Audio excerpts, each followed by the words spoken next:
Responsabilité collective citoyenne, ça sera en filigrane les termes de mon propos. Mais avant, j'aimerais quand même dire une chose. Et pourquoi Marine Le Pen propose la suppression du syndicat de la magistrature? Et pourquoi Marine Le Pen et un autre candidat à la présidentielle proposent la suppression de l'École nationale de la magistrature? Et pourquoi je suis ici aujourd'hui devant vous? Mais parce que la République m'a permis d'y être. C'est pas uniquement le syndiqué qui vous parlait, c'est le magistrat qui a passé un concours. Un concours qui était ouvert sans discrimination, justement, à tous ceux qui disposaient d'un bac plus 4. Il y a encore cela pas très longtemps, c'était le parrainage dans la magistrature. Donc je suis tout à fait d'accord avec ce qui a été dit sur la formation des magistrats, mais n'oublions pas une chose, et je le sais pour avoir exercé sur une île bien au sud de la France continentale, plutôt que de convaincre les électeurs, faisons en sorte qu'ils ne soient pas électeurs. C'est en Corse que l'on pratique les recours tiers-électeurs allègrement parce qu'on a compris une chose fondamentale. On supprime certains électeurs. Ne pouvant plus voter, on n'a pas besoin de se fatiguer à les convaincre. À éviter le juge formé, commençons par éviter un recrutement maladroit, un recrutement qui prend naissance à l'école de la République. La maternelle, cette chaire maternelle que les États-Unis nous envient, qui apprend le savoir-être avant le savoir-faire, à l'école républicaine, la primaire, dans les villages, dans les villes, et puis ensuite, pour les plus audacieux qui y croient, malgré certaines pesanteurs d'ordre sociologique, pourquoi pas tenter la fac, après le bac, ce passeport. Et puis après la fac, oh mon Dieu, tiens, pourquoi pas être magistrat? Oh, je vous rassure, c'est pas moi qui me le suis dit tout seul, c'est certaines personnes qui me l'ont suggéré, et en cela, je remercie l'École de la République. Mais tout ceci n'existera pas si Marine Le Pen prend le pouvoir, puisque parmi ses premières décisions, il y aura la suppression de l'École nationale de magistrature, et au passage, et je les salue, évidemment, l'école normale. Tout ce qui pense peut être dangereux, n'est-ce pas? Tuons le recrutement, ça règle le problème. La question de la formation, alors, c'est très délicat. Formation à la technicité, formation à la réalité de l'outil du travail qui est la loi. Ça a été redit par des avocats, parce que n'oublions pas une chose, chaque être humain, quel que soit son comportement, a le droit à une défense de qualité, a le droit à une défense normale. Je me posais la question au fur et à mesure des débats, et ça a été très bien posé à ma droite. C'était un sujet que j'avais eu justement en terminale. L'intolérance est-elle tolérable ? Quelles sont les limites de notre tolérance face à l'intolérance? Comment puis-je accepter d'avoir ce mineur en face de moi qui me dit « je vais casser la gueule à ce maghrébin parce que je me prends pour un nazi ». Juge des enfants, vécu, président du tribunal pour enfants de Toulon, j'ai été confronté à un petit nazi.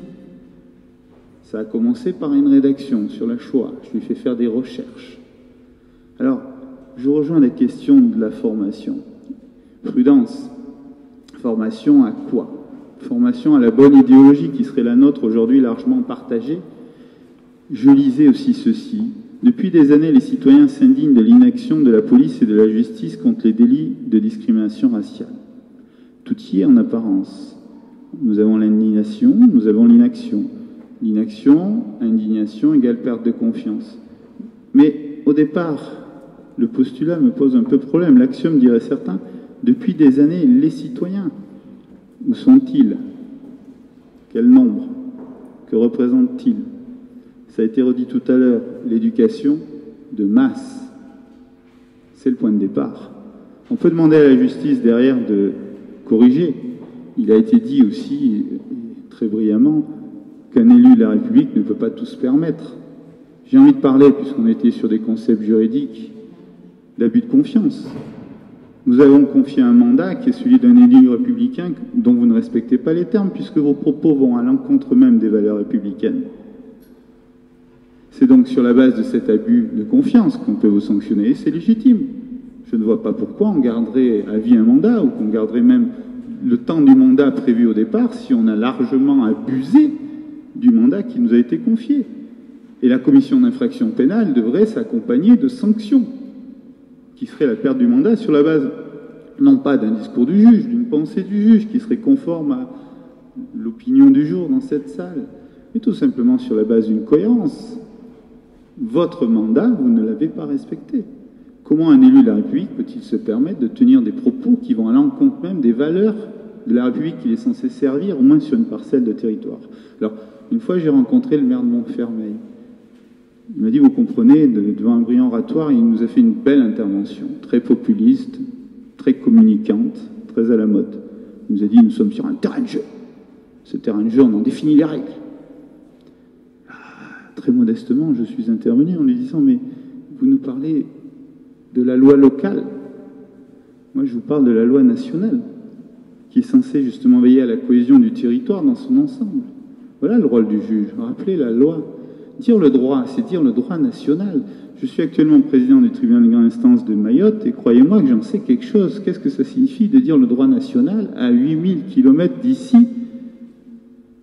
dans une culture, dans un département qui a voulu à 95% être français, certes, mais qui est bien loin de certaines cultures du sud de la France ou du nord de la France, qui n'a pas vécu, ça a été redit ce matin, les mêmes histoires, les mêmes discriminations.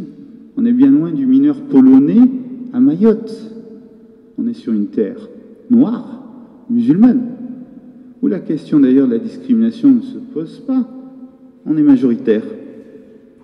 Parce que ça n'a pas été suffisamment dit aujourd'hui, mais la discrimination s'exerce toujours à l'encontre d'une minorité.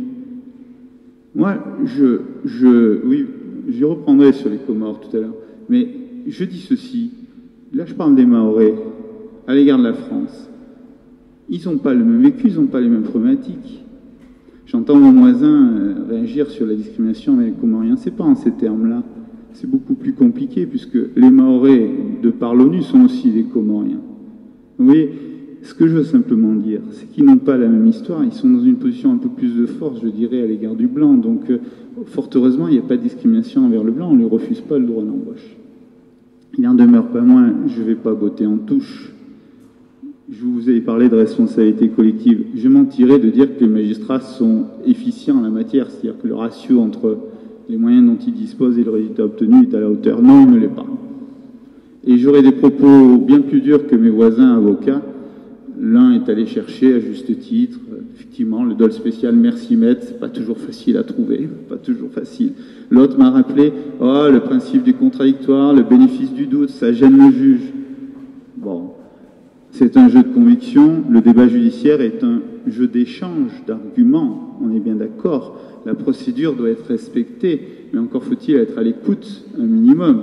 Encore faut-il se donner le temps de prendre un procès. Encore faut-il le programmer.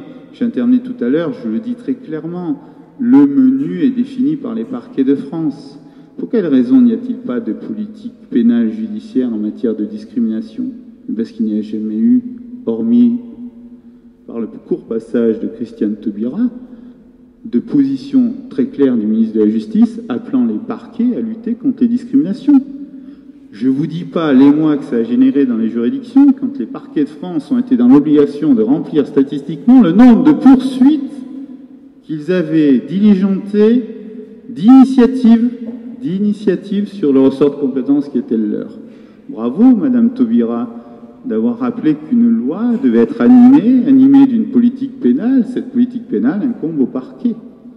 La jurisprudence pénale, c'est celle des tribunaux, mais la politique pénale, c'est bien celle des parquets. Je vous mentirais si je vous disais qu'en termes d'association, dans le cadre de vos responsabilités, vous êtes toujours à la hauteur.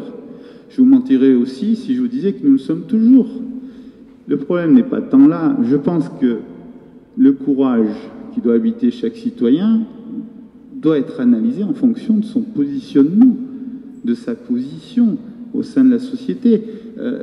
J'ai exercé dans le Var, j'étais au tribunal pour enfants de Toulon, je gérais le conseil départemental d'accès au droit de Toulon jusqu'à Fréjus. Le point d'accès au droit de Fréjus tient des permanences où les étrangers peuvent être reçus et demander des conseils. Mais quel courage faut-il pour un citoyen dans une mairie entourée de gens hostiles pour oser porter sa petite voix et se plaindre de quelque chose? Il nous appartient à nous, magistrats, de corriger, de compenser. ne pas accuser le citoyen ou l'association de ne pas avoir su mener correctement la procédure jusqu'au tribunal. Il nous appartient de compenser. J'ai ces mots d'Abraham Lincoln qui ont d'ailleurs largement généré ma vocation. Les hommes naissent libres et égaux et c'est la dernière fois qu'ils le sont. J'adore ces mots d'Abraham Lincoln. Je l'ai déjà dit tout à l'heure pour ceux qui étaient déjà là. La France proclame les droits mais ne se préoccupe pas de leur effectivité. Nous naissons tous égaux en droit, mais il y a quand même un problème. Et le problème, c'est justement à la justice, quelque part, de le corriger. Alors, a-t-elle les moyens de le faire? Premier problème, sa légitimité. Vous êtes bien placé. Nous sommes en pleine campagne électorale pour savoir que tantôt la justice, elle est trop laxiste, tantôt la justice, elle est trop sévère. Mais à l'égard de qui? Quand j'entends un des candidats à la présidentielle me dire que c'est très sévère parce qu'il fait l'objet d'une enquête judiciaire, que c'est très sévère parce qu'il fait l'objet de poursuites judiciaires, que c'est très sévère parce qu'il voit un juge d'instruction, mais j'ai envie de lui dire, mais c'est ce même candidat qui appelle les juges à beaucoup moins de laxisme, beaucoup moins de tolérance, beaucoup plus de sévérité. Quand j'entends Marine Le Pen s'offrir le luxe alors qu'elle prétend être élue, on va dire, aux plus hautes fonctions de représentation de l'État, nous dire qu'elle n'a aucun compte à rendre au juge et que si un mandat était décerné, elle n'y déférerait pas. Tout est dit. La justice répressive pour les uns, le laxisme pour les autres. Alors je ne vais pas vous refaire du de La Fontaine. C'est pas parce qu'il est un fait qu'on ne doit pas lutter contre. Il m'appartient en tant que magistrat, et je vous le redis, le syndicat de magistrature, s'il est honni jusque par l'ancien président de la République qui, dans un débat télévisé, a dit qu'il fallait supprimer dans ce pays la CGT, le syndicat de magistrature, ça a été un grand moment de fierté pour nous, d'ailleurs, d'être cité ainsi, dans un débat présidentiel. Et s'il est honni, c'est parce que, justement, il n'y rappelle un fondamental. La loi est par essence politique. L'acte de juger est un acte politique au sens d'Aristote. Pas un acte politicien où on irait fabriquer de bons petits gauchistes magistrats pour lutter contre les discriminations. Parce que d'ailleurs, les choses sont bien plus complexes que cela. Tout à l'heure, le défenseur des droits, représentant du défenseur des droits, l'a rappelé. Et pour cause, qui est le défenseur des droits actuellement? C'est M. Jacques Toubon. Ça a été redit à ma droite. Jacques Toubon est aussi capable, un homme de droite, de se préoccuper de discrimination. Donc ce n'est pas de formation idéologique dont ont besoin les juges, c'est de se souvenir qu'ils ont une possibilité. J'y viens très rapidement. Cet office du juge, c'est quoi l'office du juge? L'office du juge, c'est l'application de la loi. C'est quoi l'application de la loi? C'est se souvenir déjà que la loi, elle offre des options. Quelle option je choisis? Encore faut-il que j'ai connaissance de la réalité de cette option. Et ça a été très bien dit. Si j'ai une option, je vais devoir choisir, je vais devoir décider. C'est ça l'office du juge. Si le juge est automatique, c'est un problème de loi. Si la loi connaît une faille en la matière et ne prévoit pas l'automaticité, l'inéligibilité dans certains cas, c'est que c'est la loi qui est défaillante. Donc, moi, je ne parlais que de l'office du juge. L'option du juge lui est offerte par la loi. La loi lui dit, vous avez la possibilité de, vous pouvez, c'est pas vous devez. Et vous pouvez sur quelle base? Et là, je rejoins ce qui a été dit par le barreau. Vous pouvez sur la base d'une individualisation de la peine. Vous pouvez sur la base de la gravité de ce qui a été fait. Vous pouvez sur la base de la personnalité. Vous pouvez sur la base de la situation personnelle de l'intéressé, ce qu'il représente. Les propos d'un maire ne doivent pas être mis au même niveau. J'ai beaucoup de respect pour ceux qui fréquentent les bistrots, mais pas certains bistrots d'ailleurs. Pas être mis au même niveau qu'un homme complètement bourré qui, dans un bistrot, vous fait une apologie du racisme. C'est pas la même chose. Donc la situation personnelle doit être analysée. Je rejoins ce qui a été dit par un avocat tout à l'heure sur le dol spécial. Le dol spécial, quand j'étais jeune magistrat, on suivait une formation qui s'appelait contexte, atelier de contexte judiciaire. Mais je suis désolé, mais le dol spécial, puisqu'on va sonder l'état d'esprit de celui qui a commis l'acte ou de celui qui a tenu le discours, le dol spécial s'entoure d'une nécessité, c'est de contextualiser l'affaire. Et sont trop fainéants les magistrats qui ne s'en préoccupent pas. Et sont trop fainéants les avocats qui ne les servent pas, ces contextes. Parce que dans un contexte donné, au milieu de tout un raisonnement, au milieu d'une politique globale municipale, on va tenir un certain propos, et on dit ils arrivent, on voit bien de quoi il s'agit. Et aller sonder l'esprit de celui qu'on juge, c'est aussi le remettre dans son contexte. Parce que c'est son contexte qui va éclairer son comportement jusqu'à l'acte ou jusqu'au discours.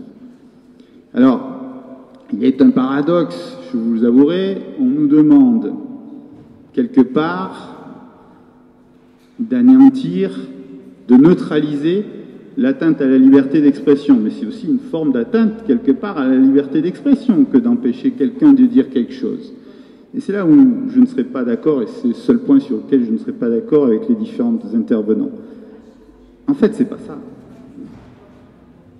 La liberté d'expression, elle aussi, peut être abusive.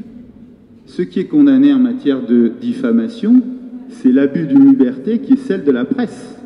Et si vous regardez de près, on renvoie au comportement raisonnable du citoyen, et encore plus de l'élu, qui est lui censé savoir ce qu'il peut faire ou ne pas faire.